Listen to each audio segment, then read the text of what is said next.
The Duluth, Mesabi, and Iron Range 2884 locomotives were truly among the giants of steam. We'll take you to Minnesota for great action scenes of many of these Yellowstone-type locomotives at work hauling heavy iron ore trains during 1958 and 1959.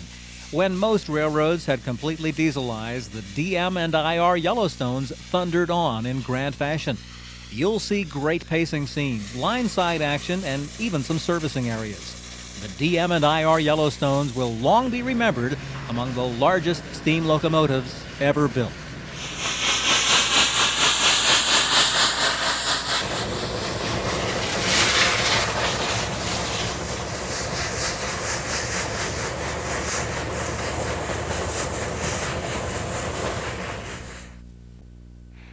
Join us for a look at some of the last steam engines in the West as we visit the remote Rayonier Logging Railroad in western Washington state. You'll enjoy log trains pulled by several 2662 locomotives, including former Sierra Railway number 38. In addition, we'll see 282 number 90 and other engines in 1961 and 1962, including the final public farewell to steam at Rayonier. Authentic steam sounds from the engine shown make this a great program of the last steam logging operation.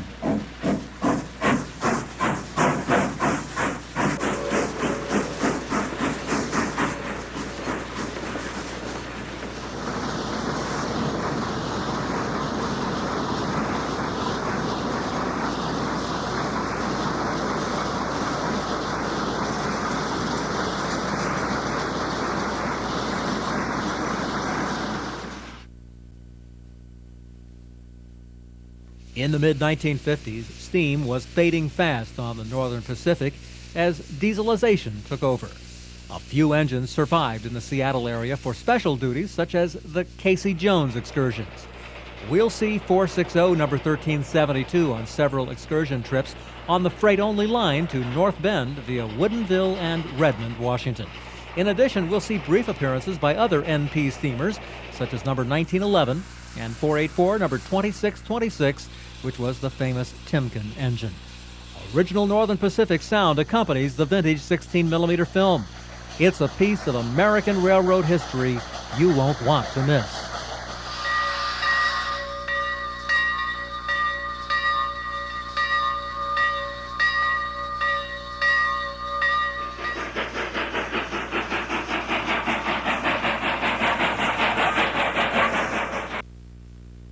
Join us for great railroading adventures in the spectacular America by Rail series. You'll enjoy a variety of Amtrak train rides and scenic side trips along the way. Currently, there are 4 titles available: The Heartland, The West Coast Route, Winter Wonderland, and Route of the Southwest Chief. Check with your local supplier for these and other videos produced by Greg Scholl Video Productions. If you can't find them, use our address at the end of this program for further assistance.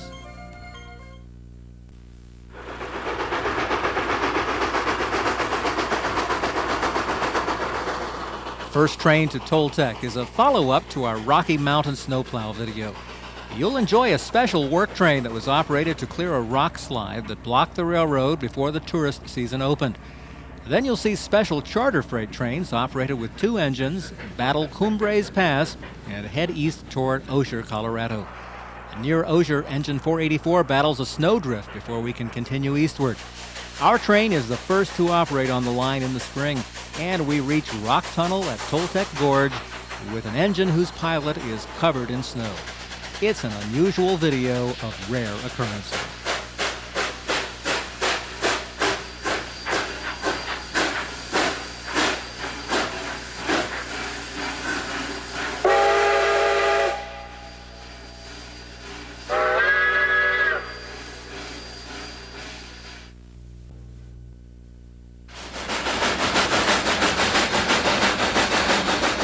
The second tape in our Chased by a Train series is Chased by a Steam Train, a freight train in the Rockies. You'll ride ahead of a steam train from Chama, New Mexico to Cumbres, Colorado, with engine 484 pulling a 10-car freight train complete with a caboose.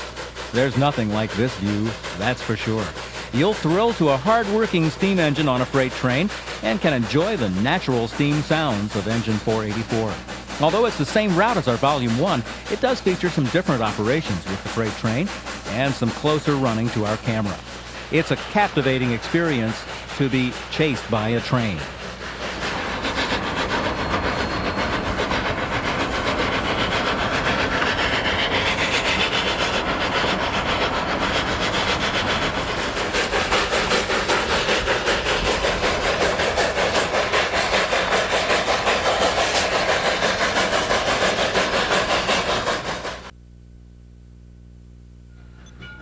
"6325 Return to Steam" covers the former Grand Trunk Western 484, number 6325's inaugural excursions for new owner Ohio Central.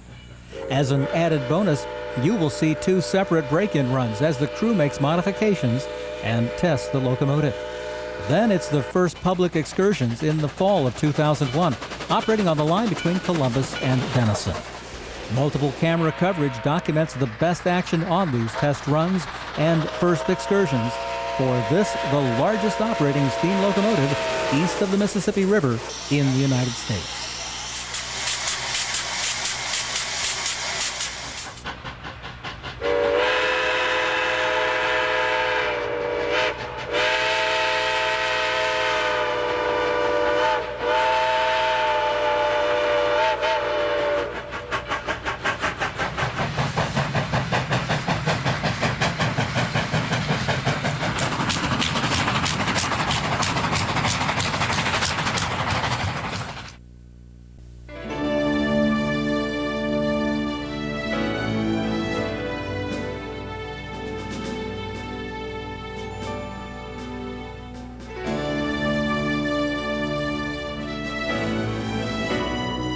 Riding the Rio Grande in the 50s takes us back 50 years to a 1954 and 1956 visit to the Denver and Rio Grande Western Railway in southern Colorado and northern New Mexico. You'll enjoy the journey through 8mm movies by Mr. Warren W. Scholl in a time when the Rio Grande was still operating regular freight service and mixed trains to Silverton. Several treats include meets with freights and shots of crews, and engine servicing at facilities like Alamosa that have faded into oblivion since these films were recorded. No railroad sounds exist with these films, but appropriate music and informative narration guide you along the 3-foot rails. If you enjoy a variety of locations and older diesel locomotives, you will enjoy early diesels too. We'll see rare Baldwin AS616s in the California desert, a trio of Alco C420s hauling freight in Arizona, rare C415 Alcos in Oregon, plus some short segments of other diesels. In addition to this, we see mixed trains with GP9s on the Mount Hood Railroad and the Santa Fe Southern, plus a little Davenport on a scenic line in Utah. Scenery, history, and variety await you in early diesels too.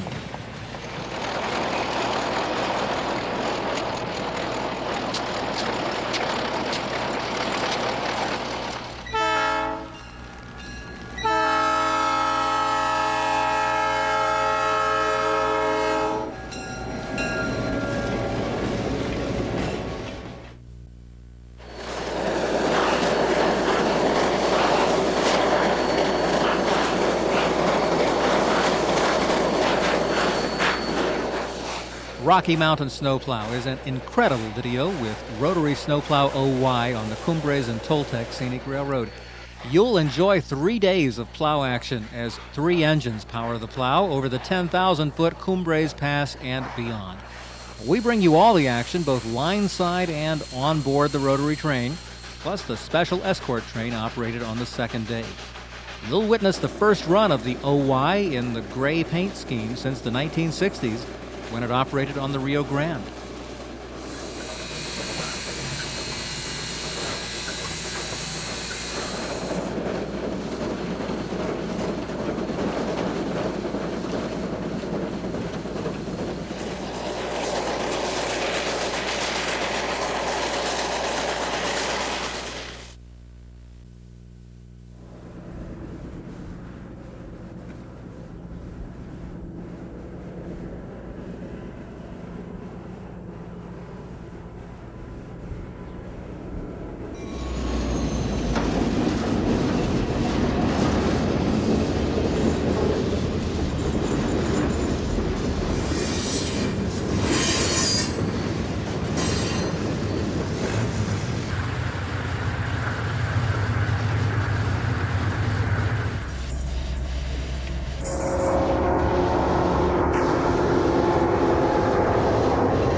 Join us for contemporary railroading action on Norfolk Southern's Peavine from Cincinnati to Portsmouth, Ohio.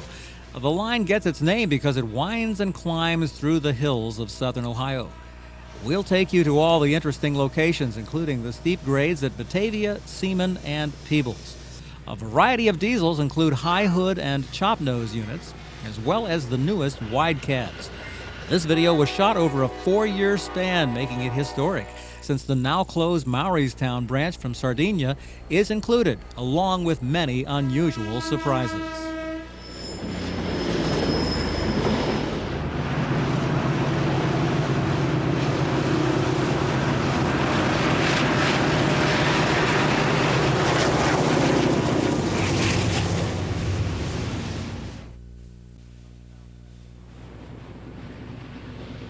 Travel to the remote southwest for mainline action on Union Pacific's Caliente subdivision between Milford, Utah and Las Vegas, Nevada. A great variety of trackside action explores such places as the Meadow Valley Wash and Clover Creek Canyon. It's contemporary railroading on one of America's superpower railroads, the Union Pacific.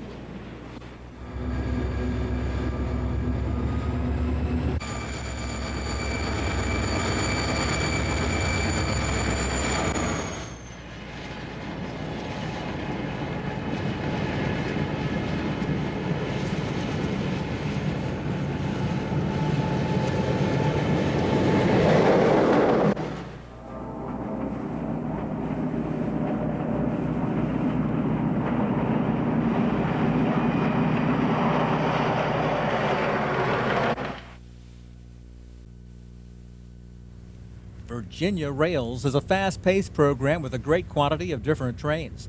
We'll visit 2 Virginia hotspots, Doswell and Ashland, where you can enjoy plenty of CSX freights on the former Richmond, Fredericksburg, and Potomac Railroad, plus many Amtrak trains. There are special trains also, such as the Auto Train and the Tropicana Juice Train, plus trains at the Diamond at Doswell, where the former C&O Piedmont subdivision crossed the RF&P. Just a few miles away is Ashland, where trains run right through the middle of this lovely Virginia town. There is plenty to enjoy in Virginia Rails.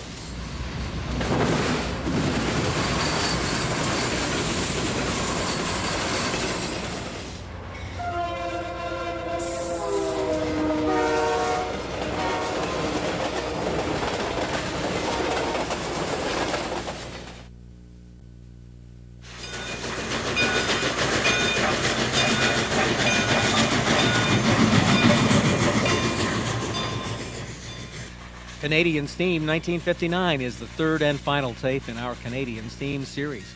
There is plenty of activity as we head for the Canadian prairies for mainline CN and CP steam operations. You'll see hot spots like Portage La Prairie and even see the last run of a passenger train. This was the final summer for a big show of steam in Canada, and our video will be something you'll treasure for years to come. Order your copy today, along with others in the series.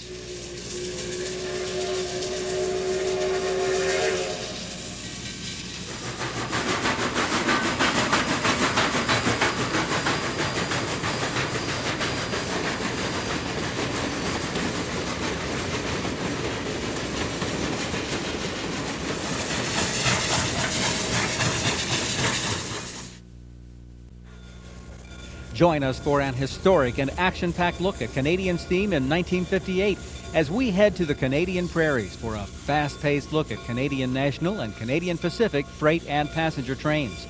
With exact audio recorded on the spot for many scenes, this video is a rare pleasure to enjoy.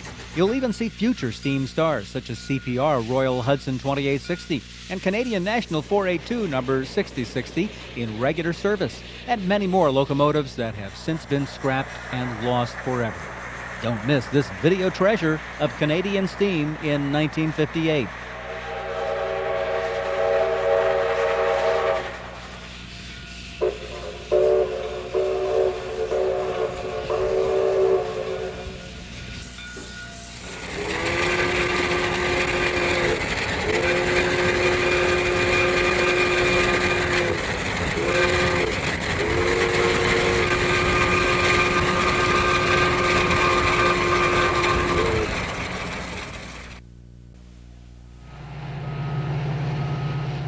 CN's Yellowhead Pass covers the Yellowhead route on the Canadian National through the Rocky Mountains from Jasper to Valemount. In addition to CN freight operations, you'll enjoy VIA passenger trains, including the Canadian and the Skeena trains. It's more superb scenery on CN's busy transcontinental route.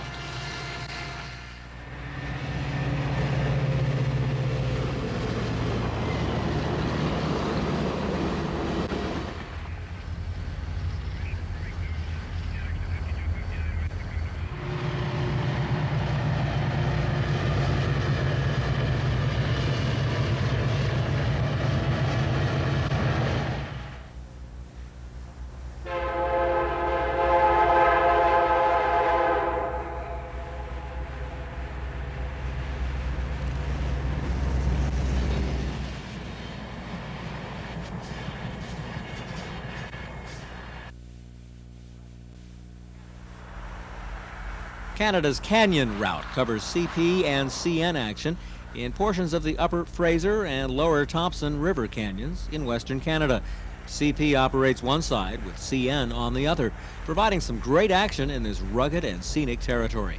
CP unit coal trains with remote control mid-train units are seen, as well as many others on both CN and CP.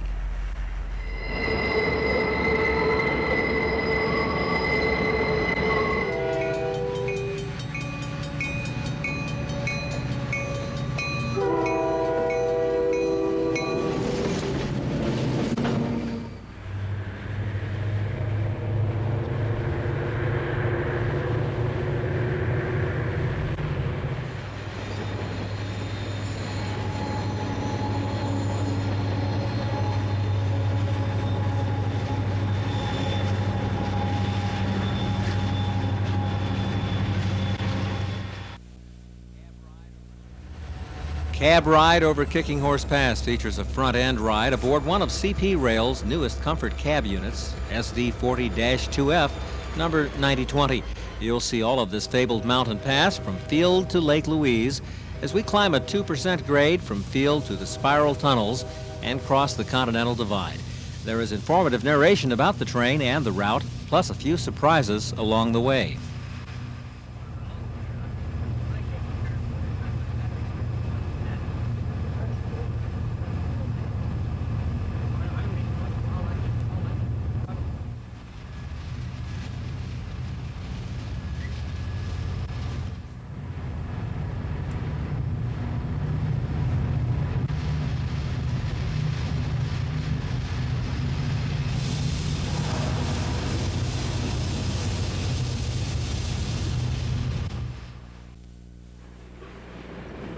CP's Kicking Horse Pass covers a portion of Canadian Pacific's transcontinental line through the Rockies from Golden, BC to Lake Louise, Alberta. From Golden, we trace the line along the scenic Kicking Horse Canyon to Field and over Kicking Horse Pass through the famous spiral tunnels. A great variety of trains and scenery combine to make for some great train viewing.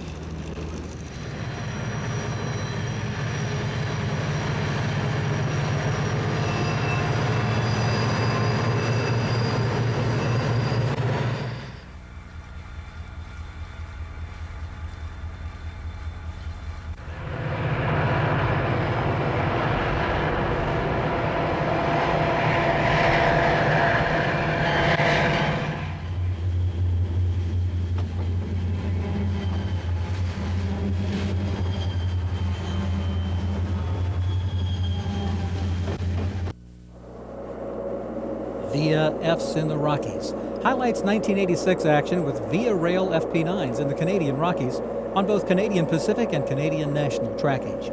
You will enjoy scenes of the famous Canadian as it travels over Kicking Horse Pass and the famous spiral tunnels. A visit to the Jasper area, where the Canadian National Line operates, yields many scenes of the Supercontinental, as well as the Skeena train, which was combined with the Supercontinental 3 days per week. Great scenery and hard-working action with vintage F units making their last stand awaits you in this historic presentation.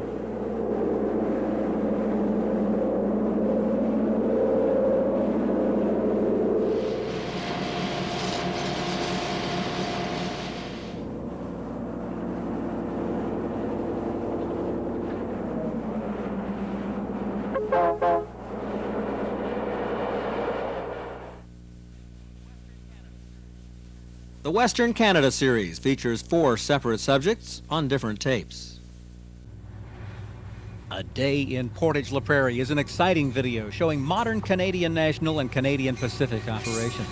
You'll see shots at the old CP and CN depots, the different lines that split, and of course West Tower, where the CP Transcontinental line crosses 2 CN main lines. In addition to this, you'll see VIA passenger trains, including a rare FP9 and an unexpected CP passenger extra. There is even track equipment in action, as well as all sorts of types of freight trains that ends with a nice sunset scene.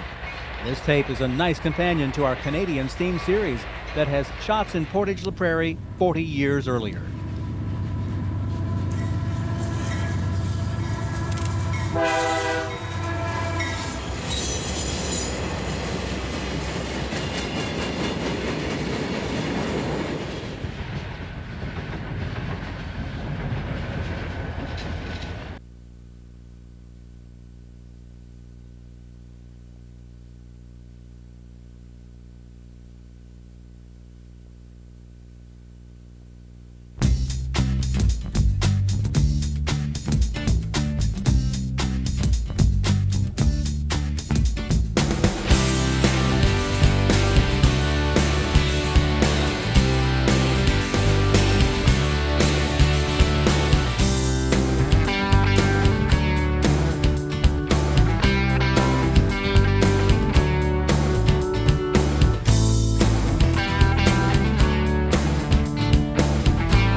Couple more there.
In the early 21st century, mainline steam operations in the eastern United States have been sparse. However, in 2002, the Ohio Central Railroad, headquartered in Coshocton, Ohio, operated some photo specials that were some of the best big steam events ever run in the East. So settle in for a great show of good-looking steam on freight and passenger trains, plus loud stack exhaust with plenty of smoky scenes. On June 9, 2002, we are on the former Pennsylvania Railroad Panhandle line that runs from Columbus to Wheeling. Today, former Grand Trunk 484, number 6325, is again sporting Grand Trunk livery and will operate as such for the first time in over 40 years. We see 6325 heading westbound at Miller's Station.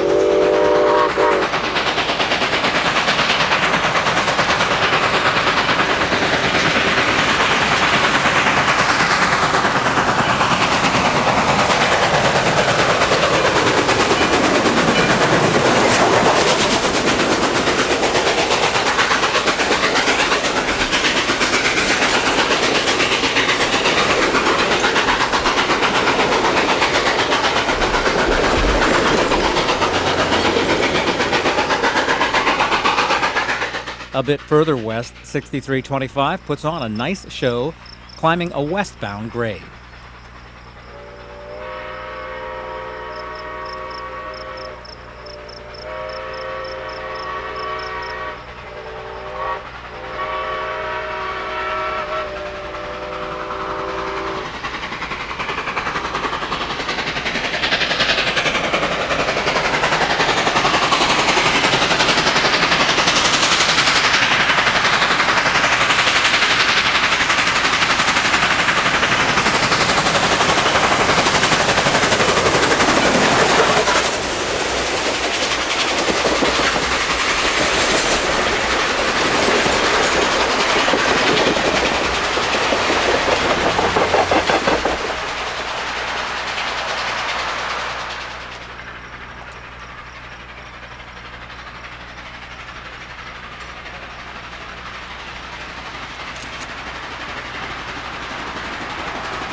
This special excursion marks the first photo special on the Ohio Central with 6325.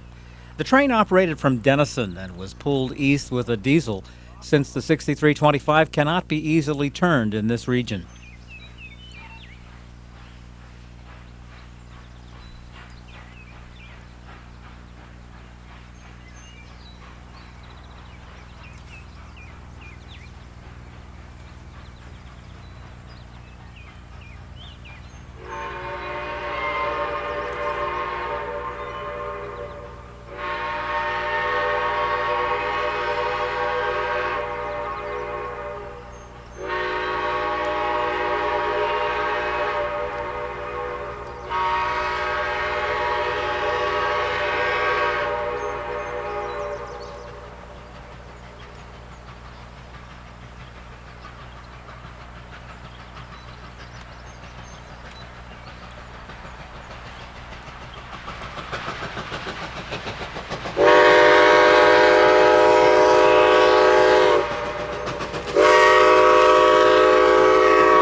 Here is the same location, shot from a different angle.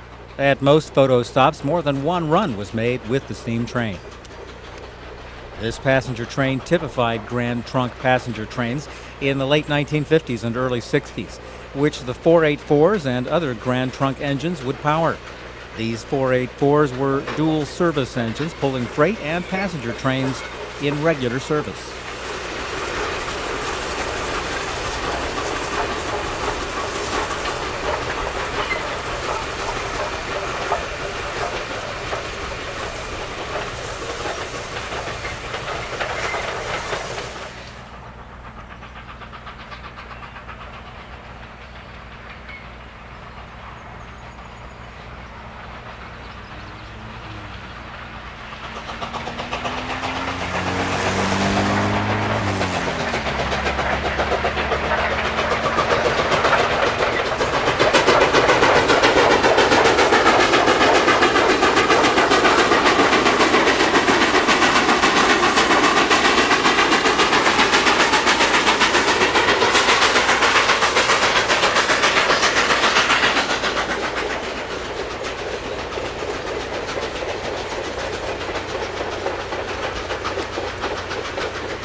After returning to Denison to service the engine and take a lunch break, we are east of Denison at Bowerston.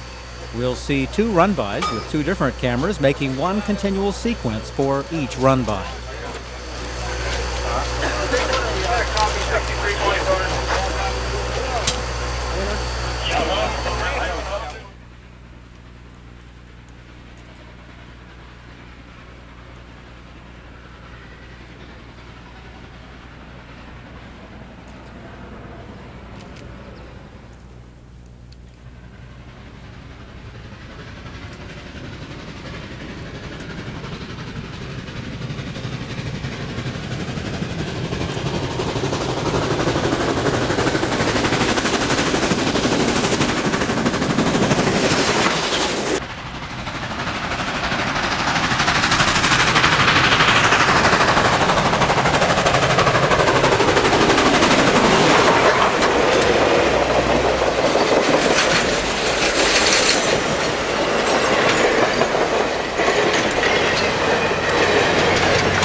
Next, we see a pleasant scene at a slight S-curve in the late afternoon sunlight.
Again, we see double coverage with two cameras at MP 88, which is our final run-by location of the day.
Old meets new in Denison, where we bid farewell to Grand Trunk 6325 as an Ohio Central coal train heads east.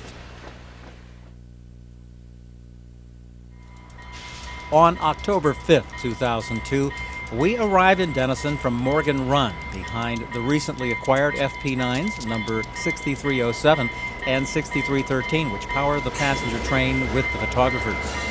These units are originally Canadian National units, which finished out their careers on Via Rail, where they operated on Canadian passenger trains. Our train passes the Denison Depot, a former Pennsylvania Railroad station, which is now a museum with a restaurant and gift shop. After a lunch break, we begin a full afternoon enjoying the 6325 on a 1950s period freight train, complete with a caboose. Once again, 6325 has its Grand Trunk logo and number plate, plus authentic flags mounted above the smoke box.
6325 makes a nice, speedy run-by on Uriksville Hill.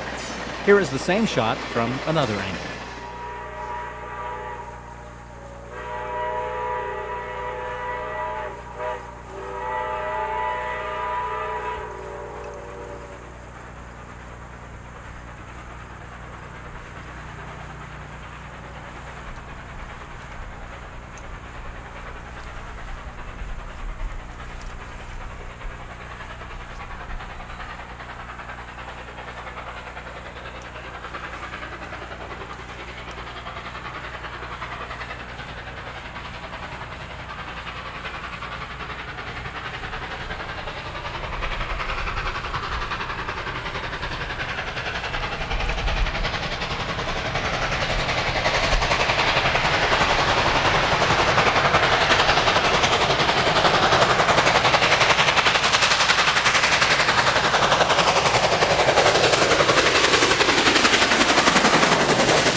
The train makes a spirited departure at the same location.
This location is near Port Washington, as 6325 makes two different runs past our location.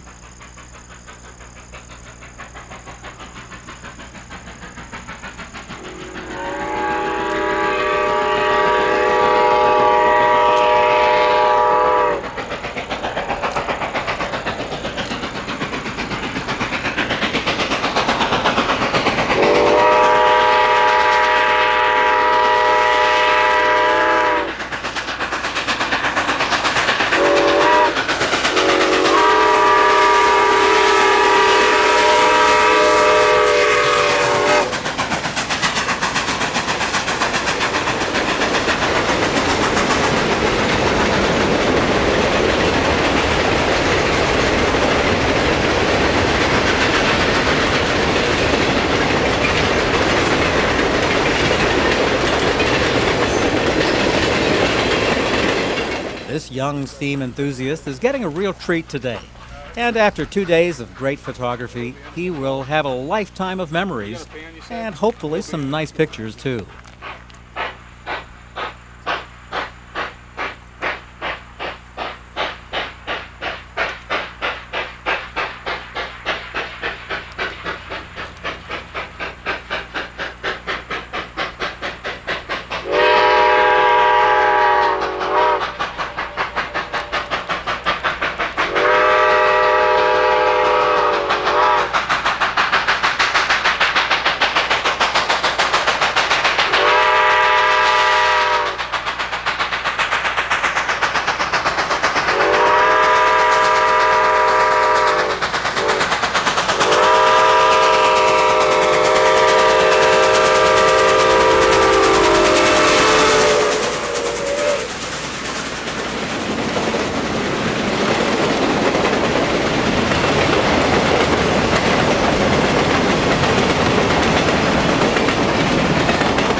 This pan shot is a couple of miles east of Newcomerstown.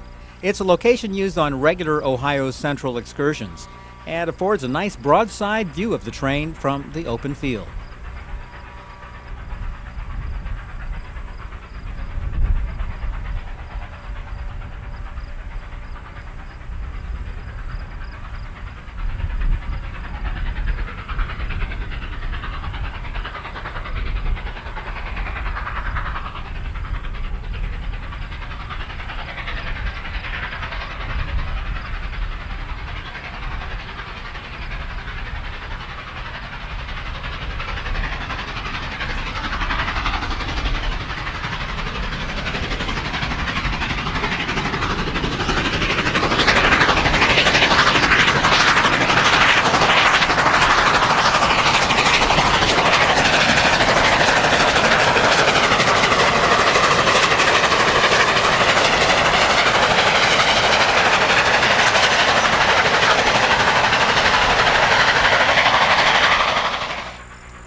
This location is at the Highway 751 crossing west of Newcomerstown.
near West Lafayette, we do a series of shots where photographers can move around a bowl-shaped embankment for different views. 6325 puts on a great show of smoke and sound in the low afternoon sunshine.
This is the last 6325 run-by of the day before the passenger train with the F units hauls us back to Morgan Run.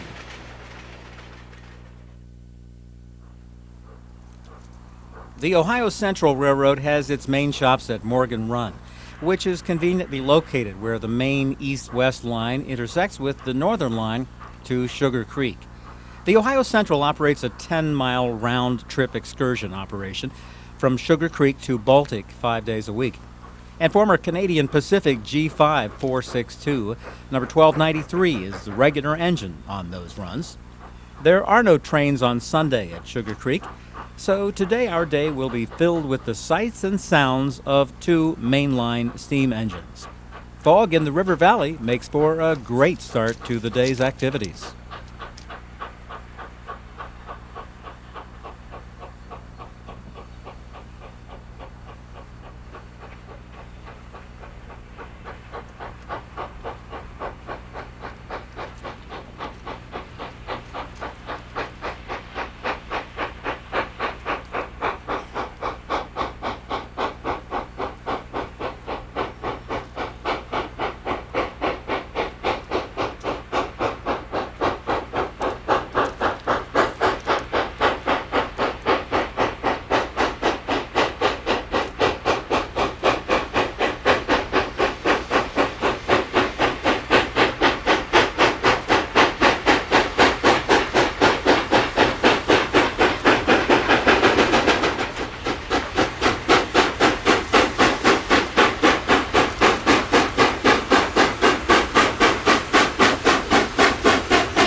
At West Coshocton Siding, the 1293 and 6325 back their separate trains to the east end of the siding and begin a series of spectacular scenes that recreate passing trains of a bygone era. Sit back and enjoy the numerous runs, both on the ground and later in the cab.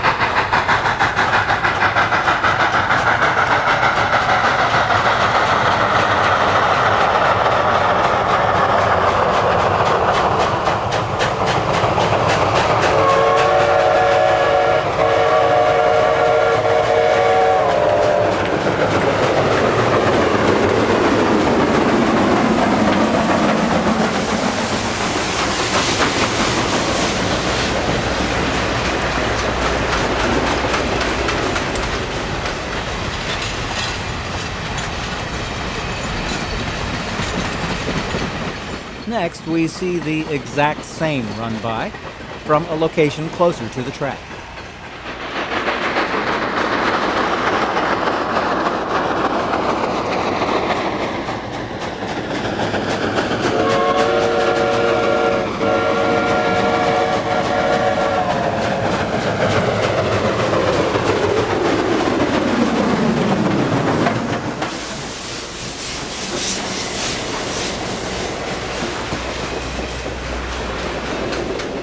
The diesels will be switched out west of here and will be needed in the late afternoon. This location was selected since the sun is good in the morning, and the siding makes the side-by-side operations possible. While 1293 is switching the diesels, we get a nice show from 6325 on the freight train in the superb morning sunshine on this cool October morning.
Next is another dual train operation, with 1293 on the main line overtaking the 6325. We will see this from two different angles.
On the next side-by-side run, we show you the train coming at us, plus another camera shooting the train going away.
No whistling. I said, talk to us with the stack only.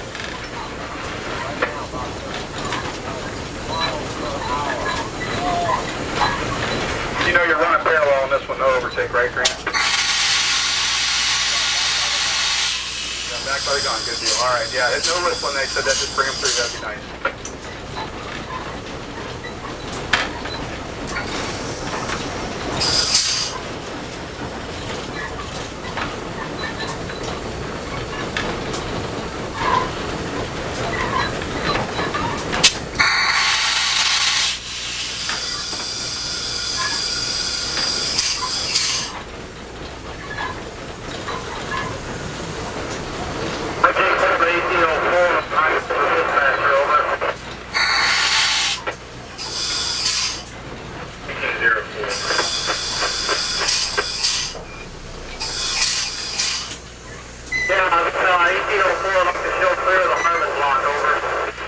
Now we join engineer Grant Geist and fireman Jason Johnson inside the cab of 1293 as it backs up for another run. We'll see an impressive view alongside the freight from 1293's cab, followed by a ground level shot of the same run by.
Mike Manweller, visiting from the Western Maryland Scenic Railway in Cumberland, snaps a picture of 1293 as it backs up prior to another side-by-side run. This run will be staggered with 1293 a few cars behind 6325. First, we watch it from track level, followed by the same run showing the 6325 from 1293's cab.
That was an old bird's nest that was under the highway bridge, which was dislodged by 1293's exhaust. Now it's time for 1293 to get some water for the tender. So 6325 will entertain us while 1293 is being serviced. 6325 is already on the move as we back past the other train near the watering location at West Coshocton.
Scott Ziggins is the fireman on 6325 today, and he prepares the engine for a blowdown, which will blow out boiler sediment from the engine.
Now it's time for 6325 to get water for the tender, and 1293 makes a solo run by. We begin with the view from the cab of 1293. Then we will cut away from the cab scene just about at the point where we pick it up for the ground level. Note the freight cars, plus the passing of 6325's train out the engineer's window.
Next, we see both trains operating right beside each other the entire time.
Now we will watch the same sequence from inside the cab of 1293.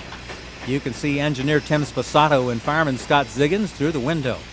Note how Tim is working the throttle and keeping an eye on 1293 to keep the engines together.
The two trains are backed up together for one last side-by-side run of the day. This one will be staggered with 1293 back a few cars from 6325. Primarily, we see the trackside view, but by matching the whistles of both videos, we have spliced in the cab footage where it belongs during the passage of 6325.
Moving westward, we see 1293 and 6325 each cross the bridge at Tyndall.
Next, we move to Trinway behind the F units.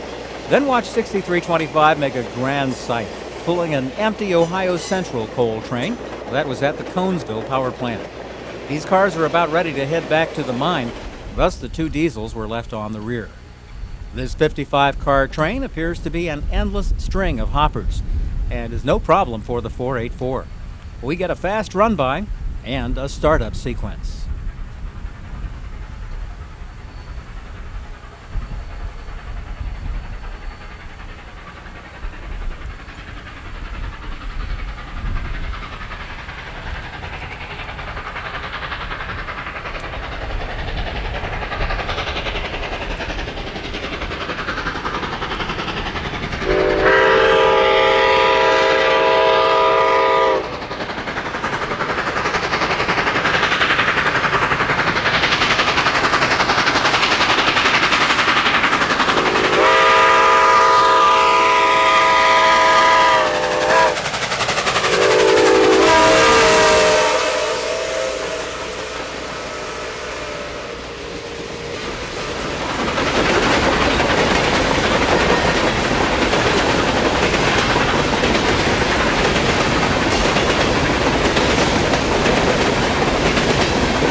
Later, we head back east to collect the original freight train and make a couple of runs with 1293 and 6325 double heading at the junction to the Conesville power plant.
Our final run-by of the weekend is 6325 running solo on the freight at Conesville. It's been a superb sight and sound experience that folks won't soon forget. It surely has been an Ohio Steam spectacular.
Here is the owner of the Ohio Central, Jerry Jacobson, and the locomotive crews. Ohio Central can be proud of their fine efforts in steam preservation. We hope you had a good time here. It's worth a while to come. The sun's come out. And if you think this is good, we hope to get it better next year, the year after that. And we're going to keep rebuilding steam engines as long as we can. So, all right.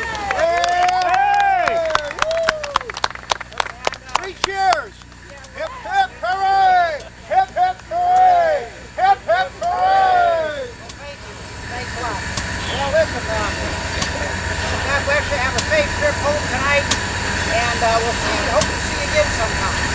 Okay, thank you. Well, thank you. Thanks, guys. Thanks.